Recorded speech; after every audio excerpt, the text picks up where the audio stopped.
او ابراهیم علیه السلام د الله تعالی په حکم سره د بیت الله تعمیر کړو صرف د الله تعالی د عبادت لپاره او د نواقفه جاهله ورغلل او بیت الله کې د الله تعالی عبادت خو څه کوي په غزه کې به 300 شپېته بوتان کې خودل او د دېغو بوتانو عبادت کوي د جاهلیت په دور کې د دنیا کوم حالاتو پیغمبر علیه السلام په بعثت نه د مخه د دنیا کوم حالاتو د جاهلیت څرنګه دور وو او نبی علیه السلام په بعثت نه بعد بیا د دنیا کوم حالاتو ګورې نبی علیه السلام په بعثت نه د مخه د دنیا چې کومه ده دا بالکل د جهالت په تیارو کې ډوبه وه هر طرف ته جهالت و دې حده پورې چې نبی علیه السلام په بعثت نه د مخه دغه ټوله دنیا ته دا ټول دور ته د جهالت دور ویل کېده او نبی علیه السلام چې کومې قبیلې ته تشریف راوړ دا قبیلې ته هم د نبی علیه السلام په بعثت نه د مخه دې قبیلې ته خلکو ویل امیین چې دا قبیله دا امی ده دا قبیله داسې ده چې دا انپړه ده د جاهلیت په تیارو کې ده نو دغه وجه نه نبی علیه السلام په بعثت نه د مخه دنیا دا بالکل په تیارو کې وه په جهالت کې وه هر طرف ته جهالت و دغه وخت صورتحال دا ده چې په دنیا کې چې کوم د مذهبو پیروکار وو او داسې رهنما خلک وو هغه د انسان په رهنمایي کې بالکل فیل شوي وو بالکل دستبردار وو د انسان رهنمایي نه شوی کولی دې حده پورې چې په بعثت نه د مخه چې کوم آسماني کتابونه وو په هغه کې دومره تبدیلي راغلی وه ترمیم راغلی وو چې خلکو اصل او نقل د دغو په خپل منځ کې تفریق نشو کولی او داسې حقیقت او د ملاوت وال کتاب په دا کې هم فرق نشو کولی نو د جاهلیت په دور کې دومره تیاره وه دومره زیات جهالت و چې خلکو رښتیا او دروغ نشوی معلومولی خلکو حقیقت او د ملاوت خبرې دا کله هم نشوی معلومولی نو د جاهلیت په دور کې اول یهودیت دا داسې مذهب و چې هغو خلکو خپل دین خپل مذهب پرېښه او څو غلط رسومات یې راخیستي او د هغو لاندې دوی خپل ژوند تېروه دا د جهالت دور نصاره و او دوم نمبر باندې عیسایت دغو توحید پرېښی و او د تثلیث عقیده یې په خپل مذهب کې داخله کړې وه د دوی دا عقیده ده چې ګورې بعضې خدا وایي چې خدای پاک دا یو نه ده بلکې درې دي الله تعالی عیسی علیه السلام او مریم علیه السلام او بعضې دا وایي چې نه د دې درې مجموعه ده خدای ده نو په دې ځای کې زه یوه خبره بیانومه چې ګورئ که چېرته دا درې ته درې ویل کېدل دا د مسلې سره تعلق وي ځان ته خبره ده که چېرته دا درې ته د درې ویل کېدل دا د نظریې والا خبره وي ځان ته ده په دنیا کې درې داسې مذهبونه دي درې داسې فرقې دي چې هغه درې ته درې نه وایي بلکې درې ته یو وایي یو د مرزایانو طبقه ده او یو د روافضو طبقه ده او یو په مسلمانانو کې اهل حدیث او بدعتیانو طبقه ده دا وایي چې درې طلاقه دا درې نه دي بلکې درې طلاقه دا یو طلاق ده او داسې که چېرته دا د نظریې والا خبره شي نو بیا په نظریه کې دا چې کومه عیسایان دي دا وایي دا درې نه دي بلکې دا درې یو ده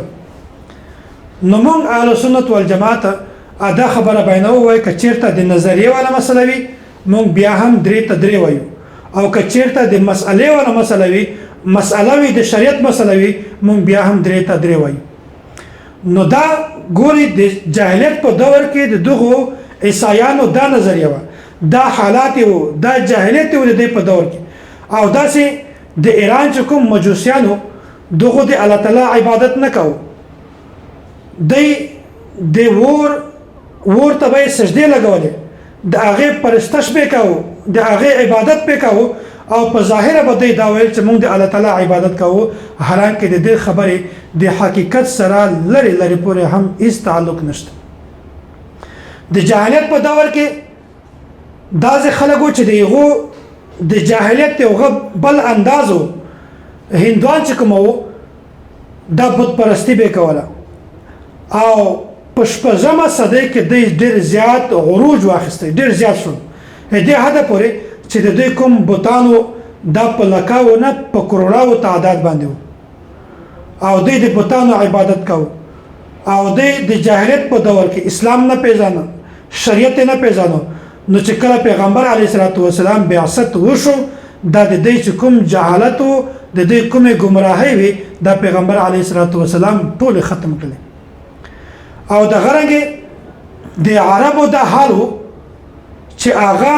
عرب ټول په بت پرستی کې مبتلا وو، ټول په شرک کې مبتلا وو. په ظاهر باندې د دې داوا چې موږ حضرت ابراهیم علیه السلام منو، ابراهیم علیه السلام دین او مذهب منو. حالانکه ابراهیم علیه السلام ټول زندگی د توحید دعوت ورکړو، د توحید پرچار کړو او د شرک نه خلق باندې کول، د شرک نفي کړو.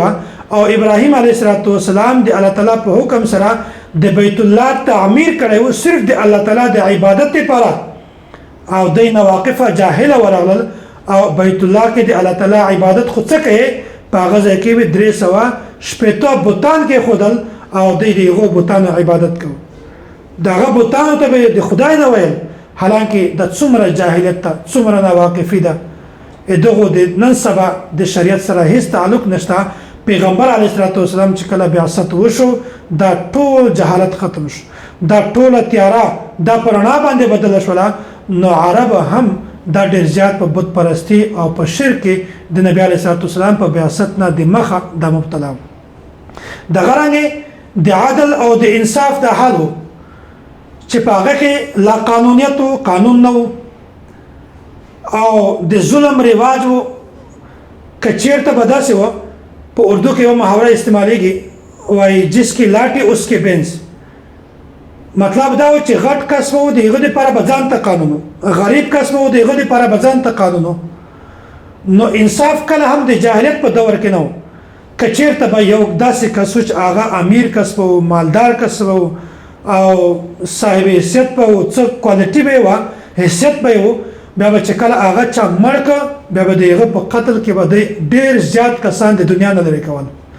ډېر زیات کسان به مړه کول. او که چېرته داسې کس و چې هغه به غریب کس و د هغه به څه حیثیت نه و بیا به د هغه چې کوم وارثان و هغه ته به 100 روپۍ ورکړلې او بس د هغه جسم به یې هم دفن کو او د ده چې کومه په ده باندې کوم ظلم شوی و د ده قتل شوی هغه ټول قانون دا به هر شی د هغو پیسو سره ختم کړ. نو دا په یو جاهلیت په دور کې دا انصاف هم نو د ظلم رواجو په هر ځای کې ظلم چې چا به څرنګه قانون خو هغه قانون به جوړو. دا ته به نه کتل چې مونږ مذهب مونږ دین دا مونږ ته کوم تعلیم راکوي، کوم دین مونږ ته کومه خبره بیانوي. حالانکه د ټول په جاهلیت کې وو، د ټول په ظلمت کې وو، په تاریکی کې وو، په تیاره کې وو. نو چې کله نبی علیه السلام بعثت وشو په هغه نه بعد دا جاهلیت ټول ختم شو، لا قانونیت ختم شو، ظلم ختم شو، قانون راغی، انصاف شروع شو.